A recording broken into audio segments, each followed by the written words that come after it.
There we have the 5G mast, digital control tower. That is going to control every aspect of our lives in the future. Most people don't know that yet. And we're just a mad, crazy conspiracy theorist if you think that.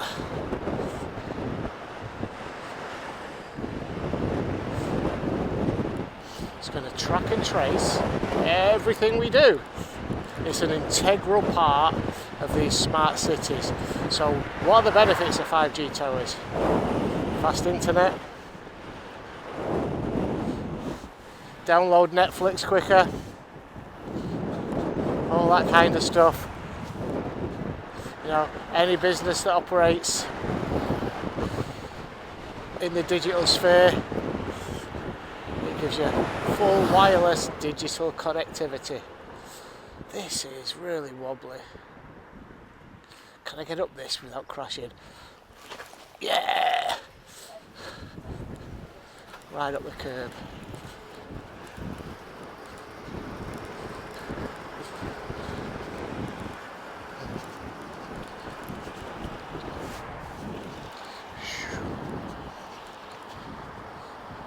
So Stockport, where we are now, is going to be a smart city. It's a town at the minute. Maybe it'll be just a smart town. It has applied for city status in the past and never got it. But there's been a £1 billion investment into Stockport. Somebody appreciating the unicycle there. £1 billion investment in infrastructure in Stockport. And I ask myself, what's the catch? What's the trade-off? Where's this money coming from? So, what they're going to introduce is a digital smart city or town. In fact, I'm going to take a trip there and show you guys what they're doing, because it's quite amazing and I want to be pleased about it, but I still keep asking myself, what is the trade-off? Can I get through here without... Let's have a look. I'm going to go down through the subway under the roundabout. I'll take you to see all the infrastructure that's being built around Stockport. It's fantastic. It really is. Oh, that's sick, that. Yeah, fucking hell, that's sick, that.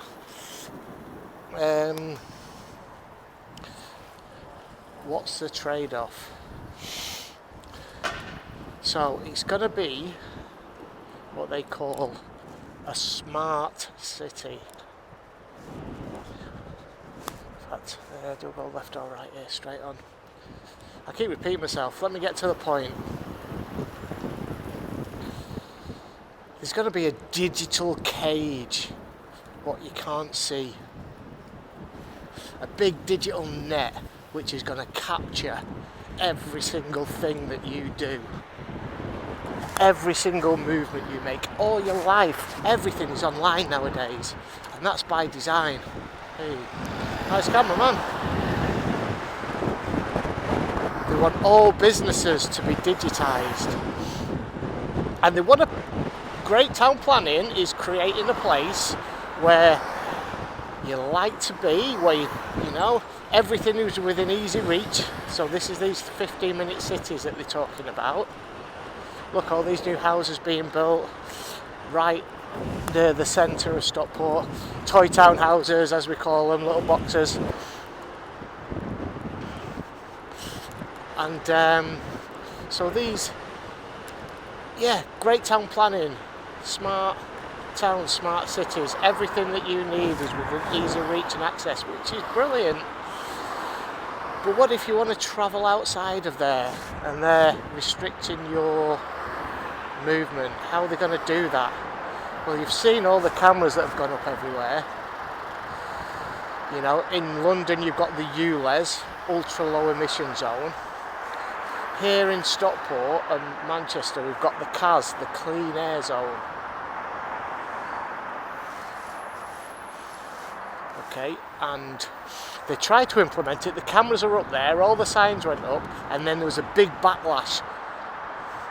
So it's now under review. The backlash was great, people got out, they did something, they protested, they got on the M60 motorway and drove round it. Really slowly. Really slowly. So let me just change what I'm talking about. This here, the Light Cinema, okay, and the Leisure Complex, it won the Carbuncle Award, which in 2019 I think, which was the Carbuncle Award for the worst looking building in the country. But there has been investment, which is really good. I'm just going to come down here now. This was a dirty back street before, and look at it, people sat round, trees been planted. I can't argue against that at all. Alright, you just can't argue against that stuff. But what if you want to travel? What if you're not a small town boy and you want to spread your wings and travel outside of the zone and then come back and then go out and come back again? Alright, let's go down there. If you've got a car, or probably a motorbike as well, a combustion engine, you're only going to be allowed to do it a certain amount of times a year. That's the catch. Okay, the plans at the minute, and they've got them implementing them first in Oxford, is for 100 passes per household per year to drive out of your designated zone. Sounding a bit like the Hunger Games to me. Here we go, right over there to the left. I'm going to cross over the main A6 here. Let's see. Oh, we're on green, so we're going. We're on green. Wait. After you, mate. Need to slow it down then. Couldn't quite control it. 100 passes a year to leave. Right, it's called Stockport Exchange, this.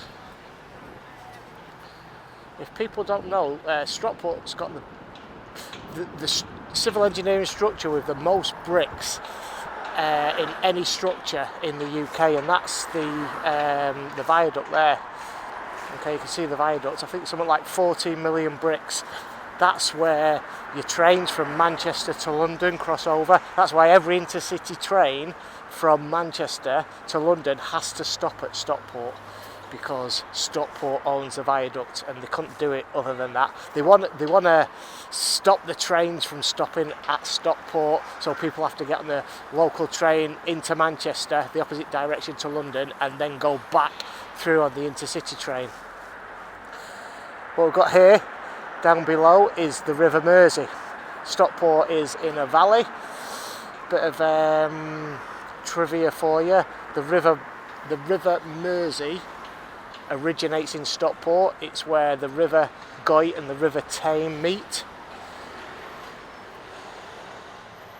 and it forms the River Mersey and runs all the way to Liverpool and out into the Irish Sea. Here we go. This is Stockport Exchange that they're building. So this was the old site of the old bus station. So what they're building, they're actually building a park on top of it, a green space on top of this big concrete structure, and then that massive, huge construction over there, it's either going to be a hotel or residential kind of apartments, or both. But there was a bit of a kickback about it because they said it overshadows the viaduct. There you go, there's your intercity train coming from London to Manchester. Also, can you see this old Victorian mill on the left there? That's residential now, and there's also a hat museum. Stockport was famous for building hats once. It's building hats for making hats, and that's why Stockport County, the football club, has the nickname the Hatters. So yeah, Stockport Exchange here. Let me go down the other side. Going through. Thank you very much. Let's check the other side here. So here's the Hatworks building there, and this is the other side of Stockport Exchange.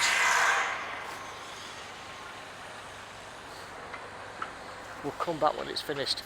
Right. Yeah, and they're going to build a big linkway. Oh, they've put it up. I'm going to go down and show you. They're going to link this Stockport Exchange to the train station as well.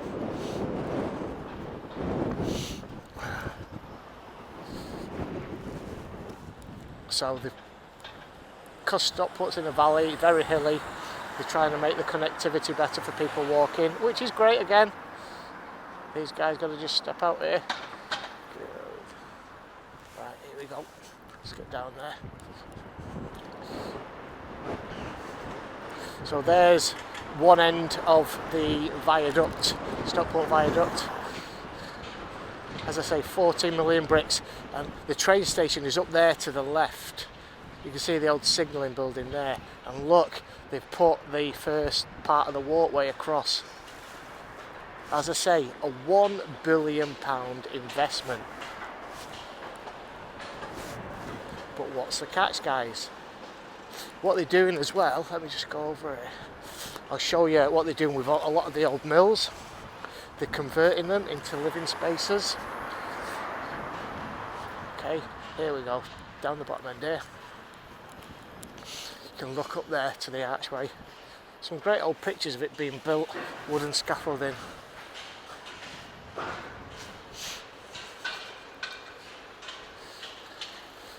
Yeah, this was really old run-down mill here, and it's going to be all residential.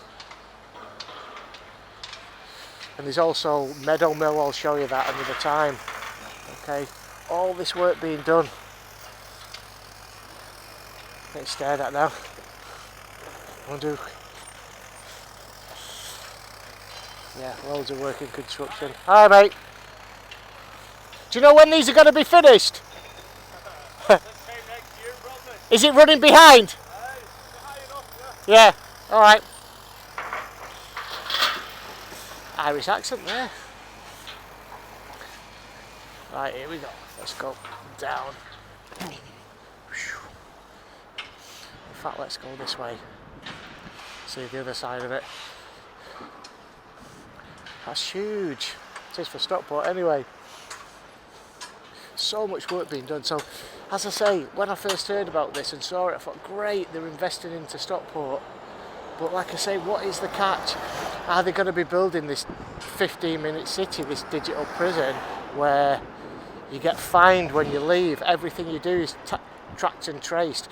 Every service that you want to access is only accessible digitally through a QR code. So come into the pub, scan it here, so they know where you are.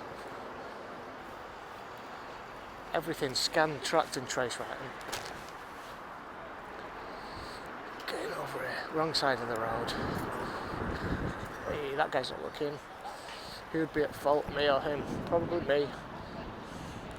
For being on the pavement. Okay. So,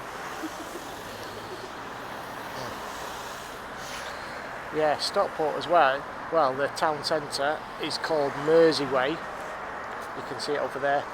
And they've actually built it over the River Mersey. So the shopping precinct is built above the river. And you can see there, one Stockport, onestockport.co.uk. Now, there's a use the word one and then after that put your town. So one Stockport, I don't know, one Birmingham, the city of Birmingham. There's a website with all these towns on, with the word one in front of it, and these have all signed up to this 15-minute city scheme, which is going to be like a digital prison for everybody. It's literally that. I'm going to wait for these pedestrians to go across before I do. I don't want to knock anybody over. Look at that, can you imagine trying to go through all that on your unicycle? Wouldn't be good. I'm going to go after this guy here now. There we go.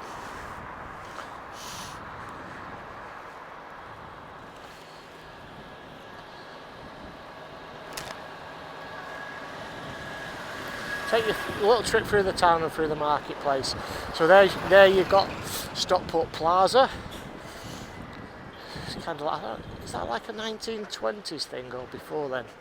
Early 1900s, or maybe even late 1800s maybe. In fact, let me go this way. Let me go through Underbank.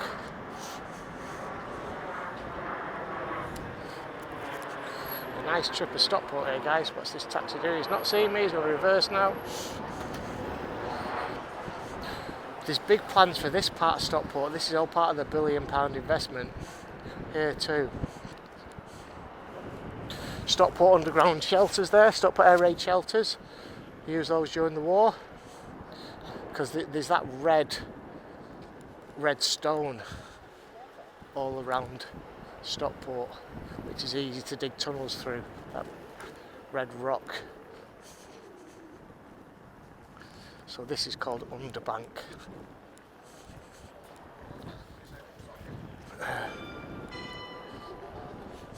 Lots of, they're kind of calling this the Soho of the North. There's been quite a lot of little private businesses set up, so you can't complain at that. It's bringing investment into the town. Again, is it all going to be accessible through digital QR codes? Let's see if we can get up here now. See, they're stopping all the cars getting through. You used to be able to drive through here. You can't anymore.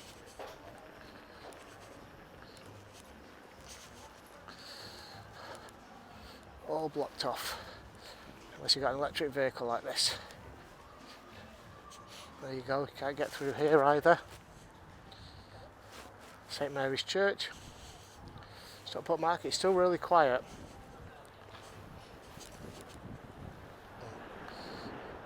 Has Mr. City Facilities Management seen me? Nope.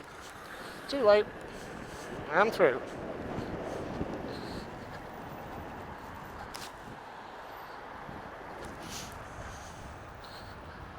Right, they're going to build a load of cycle lanes as well, which is really good.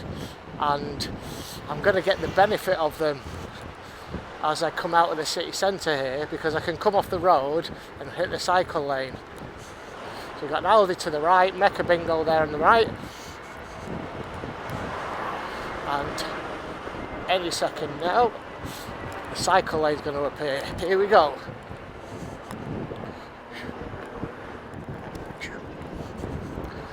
Ah, what's blocking the cycle lane? Flatbed van, let's hop over. Back into the cycle lane, here we go. It's a working class town, Stockport, a northern industrial working class town, and they're gentrifying it. So I'm not sure what people think about that. It's got, you know, good and bad, but they do a makers market, which I went to the other day, and the prices were sky high. Lots of beardy weirdy types. New age people coming selling overpriced gin and overpriced vodkas. A £7.50 barbecue sandwich. Now that might not sound like a lot if you're from London. In Stockport, you're used to having a £3.50 sausage, egg, chip, butty, and that'd be expensive. So yeah, the town is changing. It's interesting to watch. And like I say, I'm feeling different about it. I do. I'm going to let these cars turn right before I pull out here. Yeah, a little bit indifferent because, yeah, it's bringing investment into the town. That's really, really good. You can't argue with that. But at what cost and what price, and, you know, do you sacrifice your privacy to get access to goods and services? everything is going to be tracked and traced via the 5G towers. And of course, what are the implications for health with those 5G towers? You know, that's a serious question. You know, electromagnetic frequencies and radiation. If you get an EMF meter and turn it on, just listen to it. Listen to it. Watch it go crazy when you get close to these 5G towers. And if that's there constantly, how does that affect the cells in your body on a biological level? I don't know. But I know a lot of people have been concerned about it and said the health issues and complications. Just gonna have a little trip here, show you Vernon Park. It's a beautiful park, this.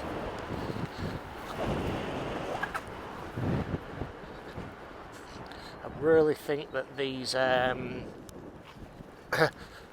these tyres are too flat. There you go, typical Stockport there. You've got traffic cones in the duck pond. There you go. Traffic cones in the duck pond. Fantastic. Do you know what I'm going to do? Now I'm out. My house is just a short distance from here, but I'm going to take a longer route because I can, and the weather's nice and I'm enjoying it. So this is the link now between Vernon Park and Woodbank Park, which goes towards Offerton. So come on, keep up, mate.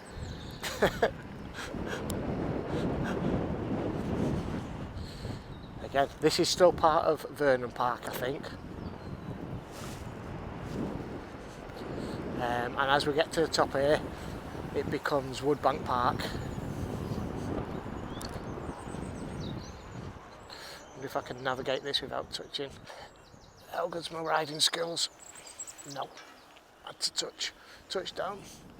So, nice little coffee. This is the thing, that coffee shop there, right in the park, does not accept cash, will only accept card. Okay, so those that control the means of exchange know that you've had a coffee. Okay, so I mean, why should you be worried about that? Well, when every single transaction that they have of your purchases, okay, it's all tied into your credit card. They're doing trials on it now, I believe in some African countries, but they're doing trials on it now where they can track how much carbon you use individually through your spending. Okay, because everything has a carbon footprint, you know. To produce coffee has a carbon footprint, you know. To buy an electric unicycle, you know, the amount of energy and water and you know the whole manufacturing process has a carbon footprint. And what they're going to do is they're going to give everybody eventually a carbon allowance. Now this might be, you know, news to some people, and you might think, oh, don't be so fucking stupid, don't you crazy tinfoil hat wearing conspiracy theorist. But they're doing it. You know, the company Alibaba, you know, they're actually doing trials on it now. All you need to get information, I'm trying to think about where to point you guys if you're interested in this, because it's going to affect all our lives. If you, the first protocol is the World Economic Forum. Okay, go to their website. It's weforum.org, I believe, and that is a collection of the world's biggest corporate entities. It's a big club, if you like. The founder is a guy called Klaus Schwab. Okay, he's wrote a book called The Fourth Industrial Revolution, and what's his COVID book called? It'll come to me in a bit. He says we go through this fourth industrial technological revolution where everything's going to be digital. And they've signed the World Economic Forum have signed a memorandum of understanding with the United Nations. Okay, all these unelected groups, okay, are highly influential in government. So you elect your politicians to act in your best interests, but they're not acting in your best interests. They're acting for these large global corporations. So they're going to track, I'm losing my track here myself, but they're going to track and trace everything you do, and you're going to get a carbon footprint. So once you've used that carbon footprint, and the only means of exchange you've got is digitally, electronic, you go to pay for something and the computer says no. Computer says no. Coming through, mate! He's not heard me, he's got his earphones in. It's moved over. So, and that's where we'll be. And they're going to implement this cashless system through a thing called CBDCs. Now this is really important, guys. CBDCs are central bank digital currencies. Okay? Or they're going to call it digital pounds, which is going to be programmable. Which means you can buy things what they allow you to buy. And they can also put... Just going through, guys, thank you. They can also put a time limit on your digital pounds or your digital dollars, which means you can never have any savings and build up wealth. Say, for example, they say, oh, the economy's slowing down, we need people to start spending. They'll put a time limit on your spending, so if you don't spend it, you lose it. Trust me, guys, this is happening. If you go to the Bank of England, Bank of England is our central bank. The Federal Reserve in America is their central banks. They're different from your commercial banks on the high street, and I think they want to get rid of the commercial banks.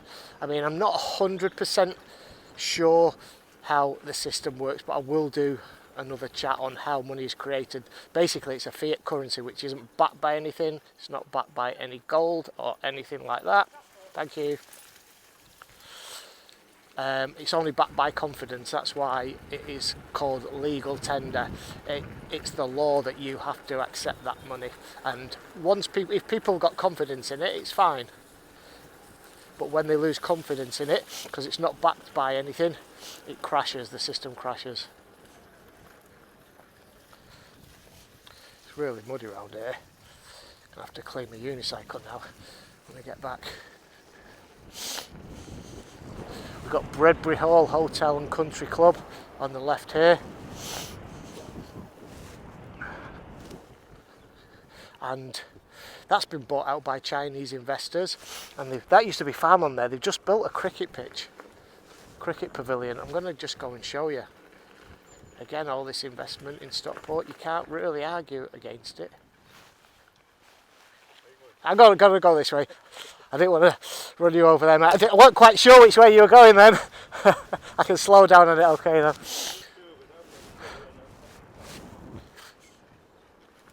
Yeah, look at this, guys. Looks pretty amazing, if I'm honest. Can't argue with that, can you?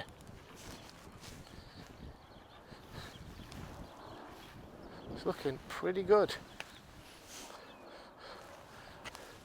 Yeah, it was just farmland. They landscaped it all.